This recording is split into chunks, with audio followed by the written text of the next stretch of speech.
नमस्कार दोस्तों। Good evening all of you. कैसे हैं आप सभी लोग। कल के लेक्चर में हम लोगों ने एक्सपेंशन ऑफ फंक्शंस को डिस्कस किया था, जिसमें हमने Taylor series expansion, Maclaurin series expansion को डिस्कस किया था और कुछ उनके एप्लीकेशंस डिस्कस किए थे। अगर आप लोगों को अभी भी कोई दिक्कत है तो या कोई क्वायरी हो तो आप मुझे व्हाट्सएप पर पूछ सकते हैं।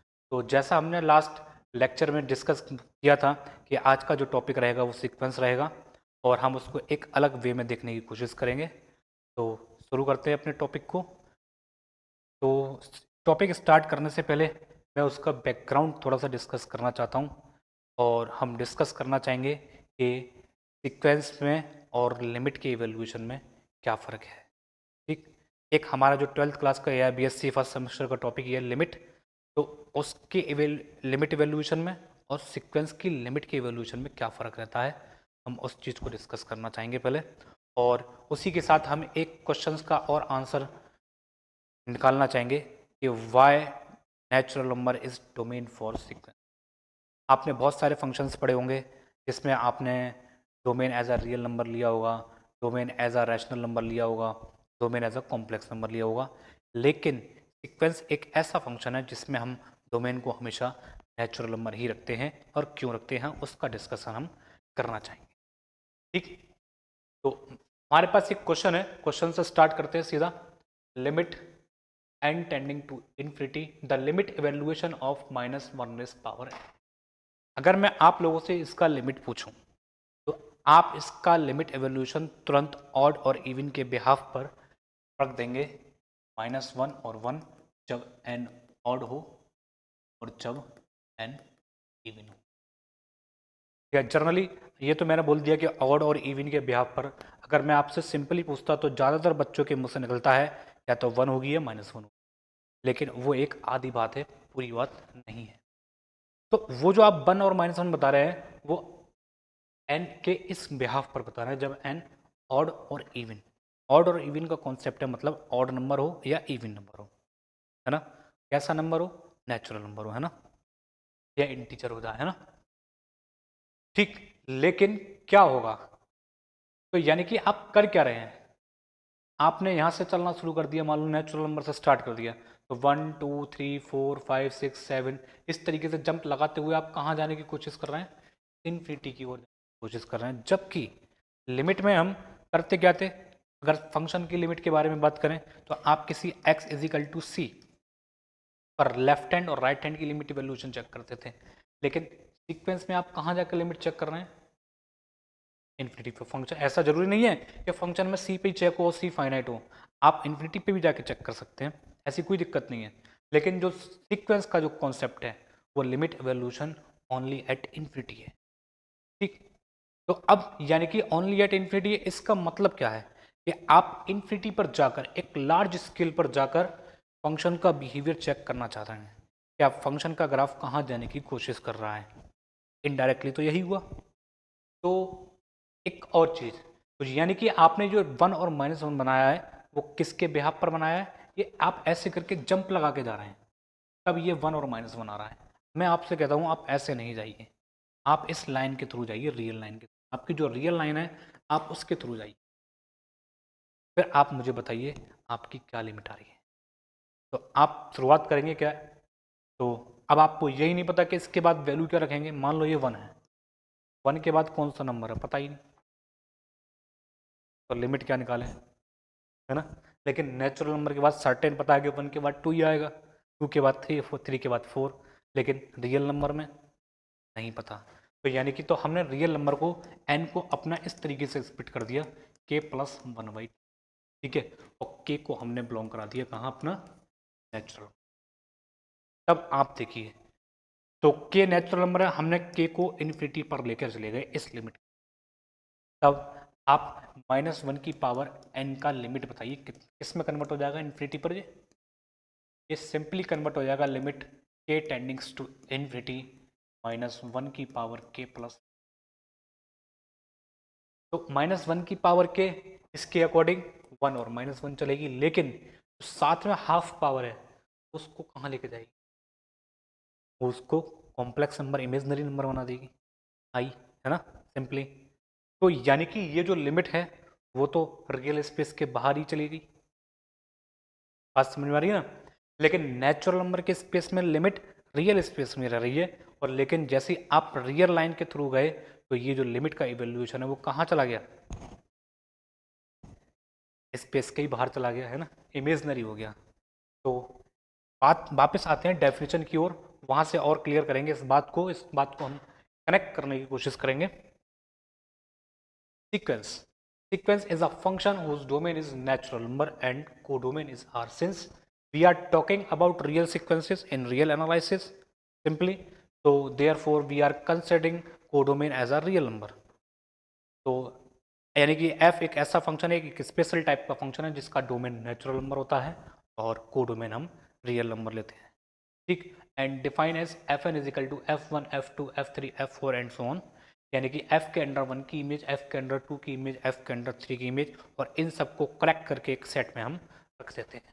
तो अब सेट, मैंने क्या बोला, सेट के अंदर रिपीटेशन तो अलाउड ही नहीं है, तो यहाँ पर हम सेट को मल्टी सेट के रूप में हम कंसीडर करते हैं। मतलब यहाँ पर हम रिपीटेशन की छूट दे देते हैं कि भाई आप रिपीट हो जाइए, कोई दिक्कत नहीं है। और इसको जर्नली हम AN BN CN SN या XN YN से डिनोट करते हैं, और कुछ उनकी ये नोटेशंस रहती हैं सीक्वेंस को डिनोट करने के लिए, ठीक है। आगे बढ़ते हैं टाइप्स ऑफ सीक्वेंस की ओर। हाँ, तो एक क्वेश्चन और रह गया, think Y domain is always natural number sequence. हमने ये पहले ही लिख रखा है क्योंकि हम मुझे पता था कि ये डिस्कस करना होगा, तो इसलिए मैंने शुरुआत में ये चीज़ डिस्कस कर ली कि क्यों हम domain as a natural number इसको ले रहे हैं। क्लियर है बात। तो अब आगे बढ़ते हैं टाइप्स ऑफ सीक्वेंस की तरफ। तो उसमें सबसे पहला टाइप है बाउंडेड अबव सीक्वेंस। नाम से क्लियर है एकदम, बाउंडेड अबव सीक्वेंस मतलब ऐसी सीक्वेंस जो आगे से बाउंड हो, ठीक। A real sequence AN is said to be bounded above sequence if there exists एक रियल नंबर मिले such that जिससे सीक्वेंस की सारी टर्म या तो छोटी हो या इक्वल हो, तो ऐसी चीजें हमारी बाउंडेड अबव सीक्वेंस में जाएंगी। For an example, this this this this this here R is 1। Clear है, R is 1। ऐसे ही यहाँ पर R का मान फिर से 1 है, और यहाँ पर R का मान एग्जिस्ट नहीं करेगा क्योंकि ऐसी कोई टर्म नहीं है जो इस सीक्वेंस की सारी टर्म को बाउंडेड कर पाए, क्योंकि नेचुरल नंबर जो है हमारे वो अनबाउंडेड है ना। आगे बढ़ते हैं इसमें अगले क्वेश्चन की ओर। तो इसमें है अगली जो है हमारी सीक्वेंस बाउंडेड बिलो सीक्वेंस, ठीक। बाउंडेड बिलो यानी कि a sequence AN is said to be bounded below sequence if there exist a T such that sequence की सारी टर्म उससे बड़ी और इक्वल हो जाए, है ना। तो यहाँ पर हमने क्या देखा, हमने एक सीक्वेंस डिफाइन करी है -1n/n/2। तो सीक्वेंस जो होगी -1+1 -1+1 -1 पावर n, तो लेकिन 2 से मल्टीप्लाई करने के बाद क्या होगा, वो -2+2 -2+2 -2+2 इस तरीके से घूमती रहेगी। तो यानी कि यहाँ पर t का काम कौन करेगा, -2, मतलब सीक्वेंस की कोई भी टर्म -2 से छोटी नहीं है, यानी कि तो यहाँ पर t का काम कौन करने लग जाएगा, -2। लेकिन ये वाली जो सीक्वेंस है वो बाउंडेड ब्लो बनने के लिए तैयार है, क्योंकि 1 से पीछे कोई भी टर्म नहीं है इसकी, इसलिए ये यहाँ पर दोनों टी एग्जिस्ट कर गए, लेकिन यहाँ यहाँ पर हमारा आर एग्जिस्ट नहीं करा था बाउंडेड अब बनाने के लिए, है ना। जब हम इन दोनों को सीक्वेंस बाउंडेड अब बाउंडेड ब्लो को मिक्स कर देते हैं तो हमारी नया टाइप बनकर तैयार होता है bounded sequence. A sequence AN is said to be bounded if there exist two real numbers such that the every term of sequence is greater than equal to that number and the less than equal to that number, then such a sequence are called as bounded sequence. For an example, -1 raised power n and this sequence. यहाँ पर R का काम कौन करेगा, R का काम करेगा 1, और T का काम कौन कर देगा, -1, और यहाँ पे R का काम कर देगा 0, और सॉरी यहाँ पे R का काम कर देगा 1 और T का काम कौन कर देगा 0। Is this clear. तो 0 से सारी टर्म बड़ी और इक्वल है, लेकिन 1 से छोटी और इक्वल है। तो ये बात रही हमारी बाउंडेड सीक्वेंस की। अगली सीक्वेंस है मोनोटोन इंक्रीजिंग सीक्वेंस। यानी कि नाम से पता है कि इंक्रीजिंग होना चाहिए, बस बढ़ना चाहिए, है ना। कांस्टेंट भी हो जाए तो क्या दिक्कत है। मोनोटोन मतलब अगर एक बार सीक्वेंस बढ़ने की तरफ चल दी, या तो वो बढ़े या कांस्टेंट हो जाए, ठीक। मोनोटोन यानी कि आने वाली अगली टर्म पिछली टर्म से या तो बड़ी हो या इक्वल हो, ऐसी चीजें हमारी मोनोटोन इंक्रीजिंग में जाएंगी। तो फॉर एन एग्जाम्पल 1 1 1, फिर 2 2 2, 3 3 3, तो आने वाली अगली टर्म या तो पिछली टर्म से इक्वल है या फिर उससे बड़ी है, तो मोनोटोन इंक्रीज। मोनोटोन डिक्रीजिंग के लिए आने वाली अगली टर्म, ये है अगली टर्म है, ये पिछली टर्म है, तो इसमें पिछली टर्म बड़ी होनी चाहिए और अगली टर्म छोटी है, इक्वल हो। तो ऐसी चीजें मोनोटोन डिक्रीजिंग में रखी गई हैं, ठीक। स्ट्रिक्टली इंक्रीजिंग मतलब यहाँ पे जो इक्वलिटी की चीज लगाई थी आप उसको गायब कर दीजिए, तो वो क्या किस में चली जाएगी, हमारी स्ट्रिक्टली इंक्रीजिंग में। और ऐसी स्ट्रिक्टली डिक्रीजिंग, तो यहाँ पे इक्वलिटी हटा दीजिए बस इन दोनों में से, तो वो स्ट्रिक्टली में कन्वर्ट हो जाती हैं। बहुत सारे लोग इसको स्ट्रिक्टली मोनोटोन इंक्रीजिंग और स्ट्रिक्टली मोनोटोन डिक्रीजिंग सीक्वेंस भी, ठीक है। एकदम सिंपल डेफिनेशन है, कभी कभी एग्जाम में पूछ ली जाती हैं रिटन के एग्जाम में, ठीक। Constant sequence, a sequence A N is constant if सारी टर्म स्टार्टिंग से ही के हो जाए, कांस्टेंट फिक्स हो जाए, जहां पर के क्या है, एक फिक्स नंबर होगा, जैसे कि 1 1 1 1 1, 2 2 2 2 2, -1 -1 -1 आपके मन में जो नंबर आया आप लिख दीजिए, लेकिन सारी टर्म स्टार्टिंग से पहली टर्म से सेम रहनी चाहिए, तो वो कांस्टेंट। और अदरवाइज इवेंचुअली कांस्टेंट मतलब एक टर्म के बाद, एक इंस्टेंट के बाद, एक टाइम के बाद वो इस टाइप की हो जाए, मतलब एक टाइम के बाद सारी टर्म के हो जाए, उसके पीछे कितनी भी बदलें उससे कोई फर्क नहीं है, लेकिन एक टाइम के बाद वो सारी टर्म एक नंबर की तरफ जानी शुरू कर दें, मतलब एक जैसी हो जाए, ठीक।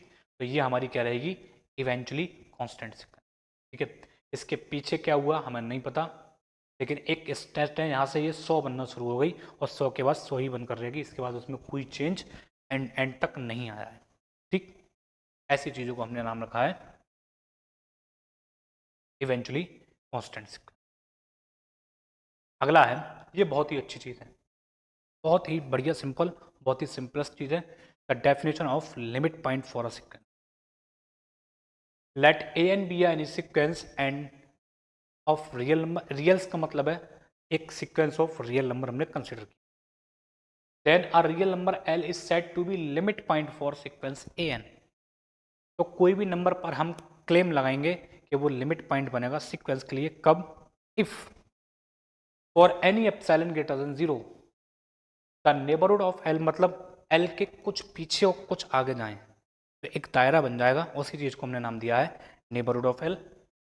कंटेन्स मतलब एल के कुछ पीछे गए, एल के कुछ आगे आए, इनफाइनाइट मेंबर्स ऑफ सीक्वेंस ए,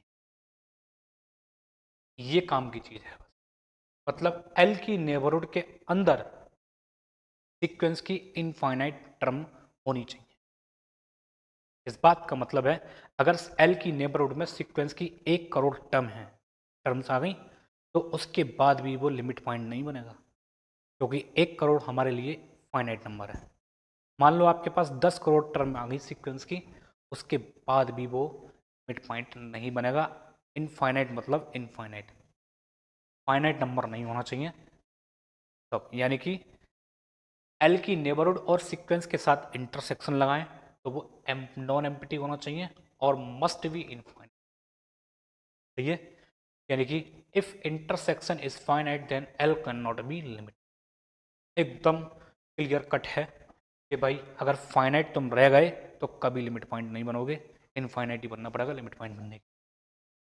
तो ये डेफिनेशन है हमारी किसकी, लिमिट पॉइंट ऑफ सीक्वेंस की। ये कह रहा है find the all limit points, find the all limit point, ठीक है। तो बहुत ही अच्छा क्वेश्चन है, हम इस क्वेश्चन से बहुत सारी चीज़ें डिस्कस करने जा रहे हैं। हम क्लेम करेंगे कि यहाँ पर कि दो ही नंबर -1 और 1 लिमिट पॉइंट रहेंगे, बाकी कोई भी नंबर लिमिट पॉइंट बनने नहीं जाएगा। कैसे करेंगे इसको, बहुत आसान है एकदम।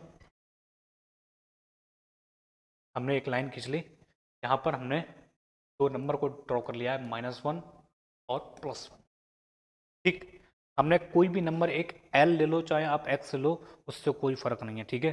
मैंने एक्स कंसिडर कर लिया, तो x के पास x कोई भी रियल नंबर है, उसके पास चॉइस है कि वो 1 के आगे हो, 1 ही हो जाए खुद, -1 और 1 के बीच में हो जाए, खुद -1 बन जाए, या -1 के पीछे हो जाए। उसके पास ये 5 चॉइस हैं, या तो x 1 के आगे हो, या x खुद 1 बन जाए, या x 1 से छोटा हो, -1 से बड़ा हो, या x खुद -1 बन जाए, या फिर x क्या हो जाए, पीछे हो जाए। ये उसके पास, ठीक। हम क्लेम करेंगे कि -1 and 1 are the only limit point, तो उसके लिए हमें पूरे प्रोसेस से गुजरना पड़ेगा। हम क्लेम करेंगे कि -1 और 1 को छोड़कर कोई भी नंबर लिमिट पॉइंट नहीं बनेगा। उसके लिए हमें क्या करना पड़ेगा, बहुत एकदम सिंपल है। तो आपने मान लो कि वो x यहाँ है, ठीक है, तब x और 1 के बीच में कुछ ना कुछ तो डिस्टेंस होगी, चाहे क्योंकि x -1 के पीछे है तो डिस्टेंस तो लेके चलेगा, ठीक। तो आप उनके बीच की डिस्टेंस निकाल लीजिए, find the distance between x and -1, और इस मैनर में निकालना है कि ये डिस्टेंस हमारी पॉजिटिव रह जाए, ठीक है। अब ये डिस्टेंस पॉजिटिव है, इनके बीच में कुछ ना कुछ तो डिस्टेंस होगी, आप उसके 3 या 4 5 6 7 कुछ भी टुकड़े कर लीजिए, कम से कम 3 से ज़्यादा टुकड़े कर लीजिए, चाहे आप इक्वी डिस्टेंस पे कर दीजिए, चाहे कैसे भी कर दीजिए, ठीक। तो आप जो सब मैंने आपने मान लिया 4 टुकड़े कर दिए, तो उस डिस्टेंस के 4 टुकड़े कर दीजिए, ठीक है। 1 2 3, कितने हो गए, 1 2 3 4 5, कोई दिक्कत नहीं है, 5 हो गए है ना। तो 4 डैश लगाने पे 5 टुकड़े हुए, तो 3 डैश लगाएंगे तो 4 टुकड़े हो जाएंगे। आप सबसे वाले छोटे टुकड़े को पकड़ लीजिए इधर से, जो सबसे लास्ट है ना। तो आप इस x से इतना पीछे जाएंगे, और इतना ही आगे गए, और इतना ही पीछे, सही। तो इसको कंसीडर कर लीजिए आप एप्सिलॉन एज अ पैरेंट, ठीक। आपने एप्सिलॉन कितना कंसीडर कर दिया, the distance between x and -1, उसके 4 टुकड़े करें, और उसमें जो सबसे छोटा टुकड़ा है इक्वी डिस्टेंस में, उसको एप्सिलॉन एज अ कंसीडर कर लिया। तो अब ये जो नंबर है इस नेबरहुड में, बताइए सीक्वेंस की कितनी टर्म आएंगी, यानी कि नेबरहुड ऑफ x, ठीक, कौन सी होगी, x माइनस एप्सिलॉन से x प्लस एप्सिलॉन, या सिंपली l माइनस एप्सिलॉन से l प्लस एप्सिलॉन, और इसका इंटरसेक्शन आप सीक्वेंस के साथ लगाइए। सीक्वेंस की सारी टर्म या तो -1 पे है या 1 पर है, क्योंकि ऑड और इवन का कॉन्सेप्ट चल रहा है। ऑड वाली सब यहाँ पर होंगी, और इवन वाली सब यहाँ पर होंगी। तो बाकी की टर्म कहाँ है, बाकी तो है ही नहीं। तो यानी कि इस नेबरहुड में एक भी टर्म नहीं है, तो ये जो इंटरसेक्शन है वो कैसा हो गया, एम्प्टी हो गया। और एम्प्टी होते ही यानी कि वो सारे नंबर जो -1 से छोटे हैं क्या नहीं बनेंगे, फिर लिमिट पॉइंट नहीं बनेंगे, ठीक। सेम कहानी किसके साथ है, इसके साथ आप 1 और x के बीच की डिस्टेंस निकाल लीजिए, ठीक, और इस तरीके से निकालिए कि वो पॉजिटिव रहे, है ना। और उसका आप 1/5 कर दीजिए, 1/4 कर दीजिए, 1/3 कर दीजिए, 1/10 कर दीजिए, उससे कोई फर्क नहीं पड़ेगा, कम से कम हाफ से ज़्यादा कर दीजिए, है ना, रेसिप्रोकल में, ठीक। और इसको आप एप्सिलॉन कंसिडर कीजिए एज, तो ये थोड़ा सा इतना पीछे जाएगा और इतना आगे जाएगा, ठीक। तब इस नेबरहुड में इस x पर क्या होगा, सीक्वेंस की कितनी टर्म मिलेंगी, एक भी नहीं। तो यानी कि नेबरहुड ऑफ x और सीक्वेंस के साथ इंटरसेक्शन लगाएंगे तो वो कैसा आ गया, एम्प्टी आ गया। यानी कि this proving that this x those x which are greater than 1 can not be the limit point, यानी कि वो सारे नंबर जो 1 से बड़े हैं वो कभी भी लिमिट पॉइंट नहीं बन सकते, ठीक। अब इन दो की कहानी खत्म हो गई, अब बचती है किसकी, -1 और 1 की, इनको बाद में देखेंगे। तो वो सारे नंबर जो -1 से बड़े हैं और 1 से छोटे हैं, तो हमने मान लिया x यहाँ है, ठीक। तो यहाँ से यहाँ तक दूरी निकाल लेंगे डिस्टेंस, और यहाँ से यहाँ तक। अब x या तो सेंटर में हो तो दोनों से बराबर डिस्टेंस पे होगा, अगर -1 के नज़दीक होगा तो यहाँ से इन दोनों के बीच की दूरी कम होगी, अगर 1 के नज़दीक होगा तो उन दोनों के बीच की दूरी।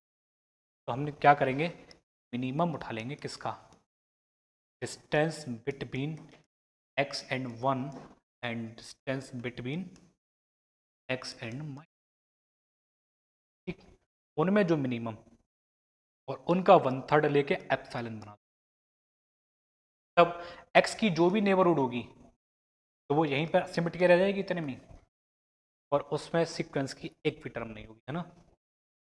Then for this epsilon the neighbourhood of x and an जो होगी वो कितनी हो जाएगी, हमेशा के लिए एम्प्टी रह जाएगी। यानी कि ये प्रूव कर रहा है कि वो सारे नंबर जो -1 से बड़े हैं और 1 से छोटे हैं वो कभी भी क्या नहीं बन सकते, लिमिट पॉइंट नहीं बन सकते। ये बात क्लियर है। तो अब कहानी रह गई किसके ऊपर, 1 और -1 के ऊपर रह गई, है ना। ठीक, तो अब बात करते हैं 1 की। आप 1 की बात करने जा रहे हैं ना, ये 1 की नेबरहुड है। आप चाहे कितना भी पीछे चले जाइए और कितना भी आगे चले जाइए, 1 की नेबरहुड में 1 तो हमेशा प्रेजेंट रहेगा, है ना। तो 1 की नेबरहुड में तो 1 प्रेजेंट रहेगा, तो उसमें तो कोई डाउट ही नहीं है। तो 1 पर कौन सी टर्म है, 1 वो है जो इवन इंडेक्स वाले हैं। जब n इजिकल टू 2 4 6 8 रखोगे, आप इवन इंटीजर्स रखेंगे या इवन नेचुरल नंबर रखेंगे, तो उन सब की फंक्शनल वैल्यू कितनी है, 1। तो 1 की नेबरहुड में, नेबरहुड ऑफ 1 क्या क्या कंटेन कर रही है, A2 A4 A6, ये जितने भी इवन इंडेक्स वाले हैं सब इसके पास, है ना। तो वो इवन इंडेक्स वाले कितनी टर्म होंगी, इनफाइनाइट टर्म होगी। यानी कि नेबरहुड ऑफ 1 का इंटरसेक्शन जब आप सीक्वेंस an के साथ लगाएंगे तो वो कैसा आ रहा है, नॉट एम्प्टी एंड इनफाइनाइट। और हमारी डिमांड पूरी कि भाई आपको कम से कम इनफाइनाइट आना पड़ेगा। इनफाइनाइट होती 1 तुरंत क्या हो जाएगा, लिमिट पॉइंट 1 का क्लियर। तो 1 कौन हो गया अपना लिमिट पॉइंट। और सेम कहानी किसके साथ है, -1 के साथ। तो -1 की नेबरहुड में, -1 की नेबरहुड में कौन सी टर्म होंगी हमारे पास प्रेजेंट, A1 A3 A5 ऐसे ही जो ऑड इंडेक्स वाली टर्म है वो सब की सब प्रेजेंट होंगी यहाँ पर। तो -1 की नेबरहुड का इंटरसेक्शन आप an के साथ लगाएंगे, कैसा आएगा, is not empty and infinite. तो thus we can say that 1 and -1 are the only limit point for the sequence. Is this clear or not clear? बताइए।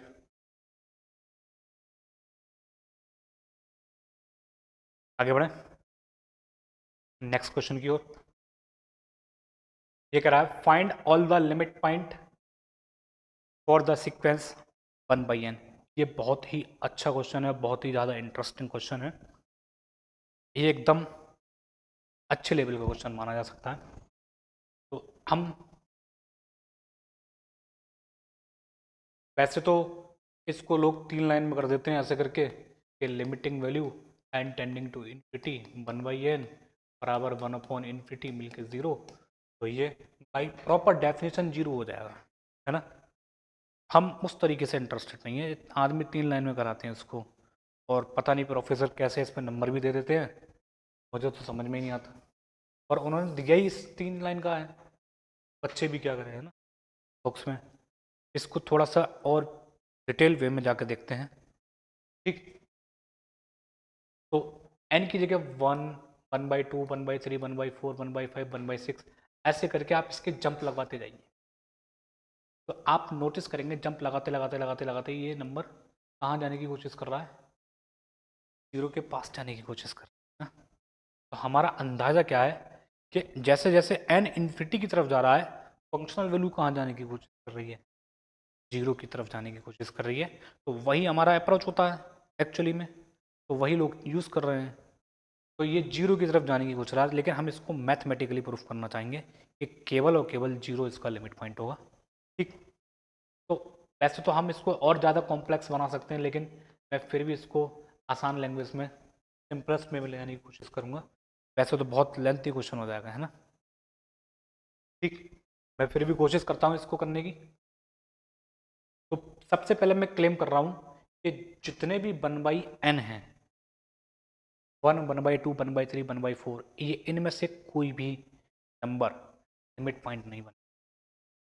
ठीक, चाहे आप n को कितना भी 1 ट्रिलियन रख दो, 1000 ट्रिलियन रख दो, जितना मन आप रख दो, वो नंबर कभी लिमिट पॉइंट नहीं बने। ठीक, उसके लिए क्या करना पड़ेगा?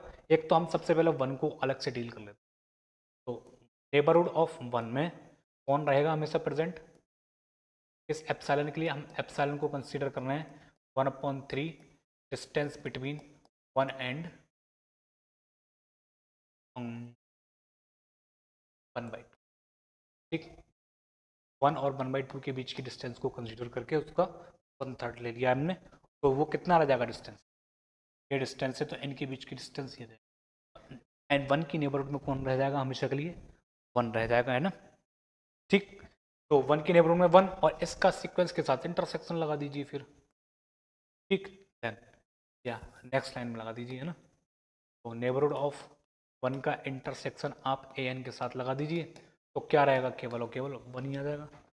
इंटरसेक्शन तो नॉन एम्प्टी आया, लेकिन आया कितना? फाइनाइट। हमारी डिमांड किसकी है? इनफाइनाइट की, तो 1 can not be limit point. सही है? तो since intersection is not finite, sorry, intersection is not infinite, therefore 1 cannot be limit point। Clear है? आप यहां पर लिख सकते हैं क्लेम करके कि 1 इज नॉट लिमिट पॉइंट। अब हम सीधा डिस्कस करते हैं जितने भी 1/n है उनके बारे में। तो कोई भी 1/n होगा लाइन पर, तो उसके पीछे का नंबर जो होगा वो 1/n+1 होगा, और इसके पीछे जो नंबर होगा वो 1/n-1 होगा।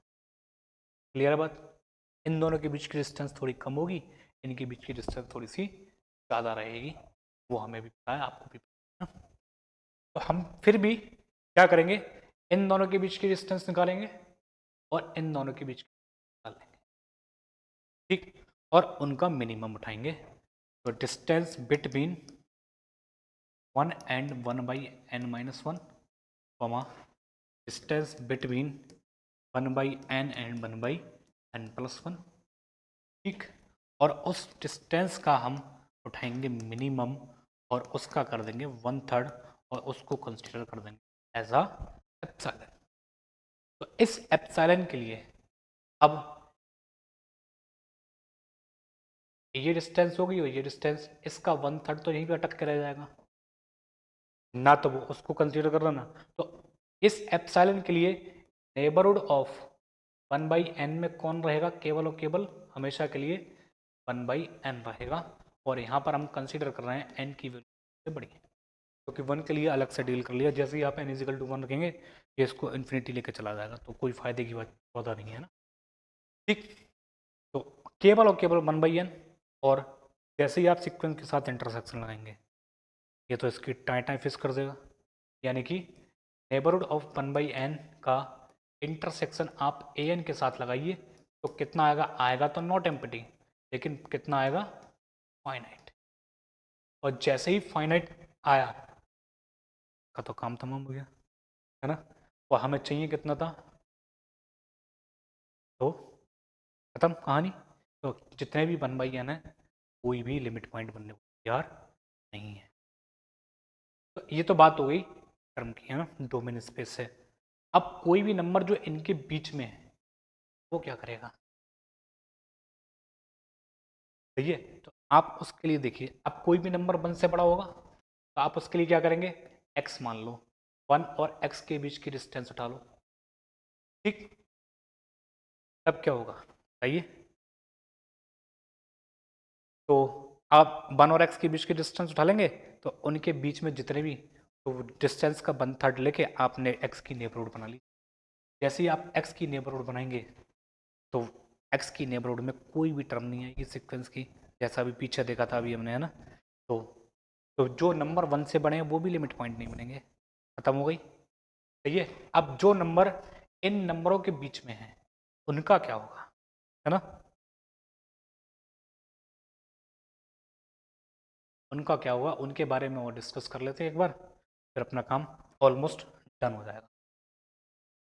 तो जो भी नंबर 1 बाई, तो जो भी नंबर होगा आप 1/n+1 और x 1/n के बीच का होगा, है ना? यस और नो? तो या 1/n और 1/n-1 के बीच का होगा, कहीं एक भी कंसिडर कर लीजिए। मैंने मान लिया कि जो भी नंबर है वो x वो 1/1/n+1 और 1/n के बीच का है। ठीक, तो आपका टारगेट वही है कि इन दोनों के बीच की डिस्टेंस निकाल लो और इन दोनों के बीच की डिस्टेंस निकाल लो x से, सही है? और एप्सिलॉन कंसीडर कर लो 1/3 of minimum of distance between x और 1/n+1।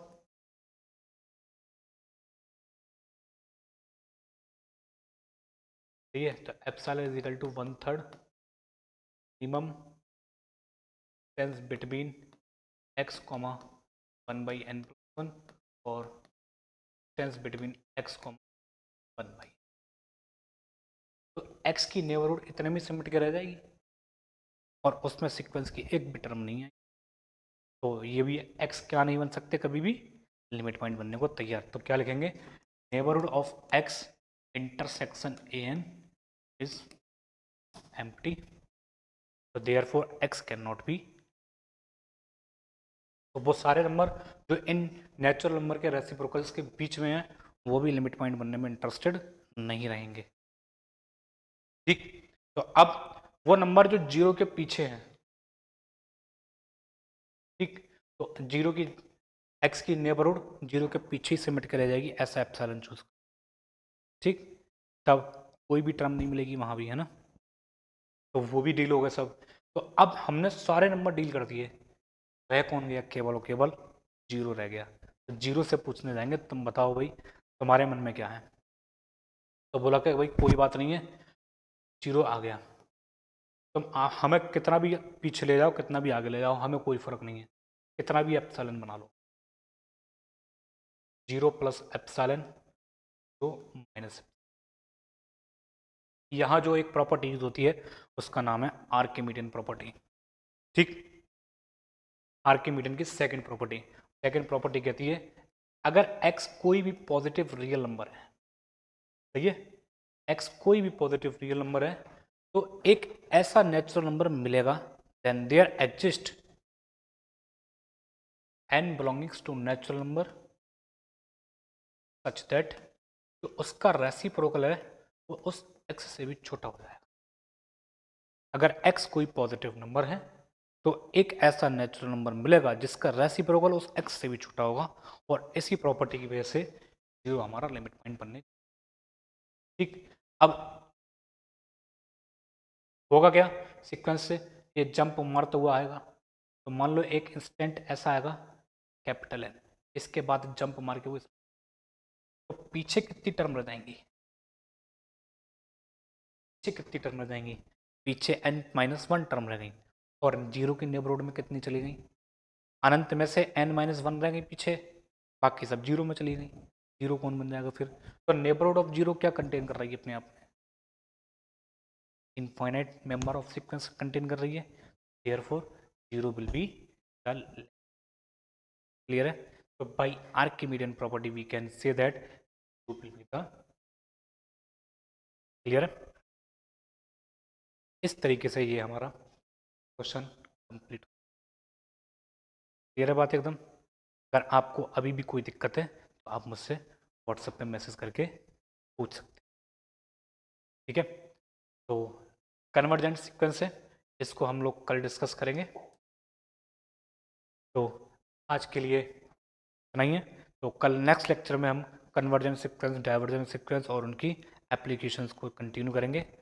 ठीक, अगर आप लोगों को स्टिल अभी भी कोई डाउट है तो मुझे आप व्हाट्सएप पे या पर्सनली पूछ सकते हैं। गुड नाइट, मिलते हैं कल के लेक्चर में, ठीक है?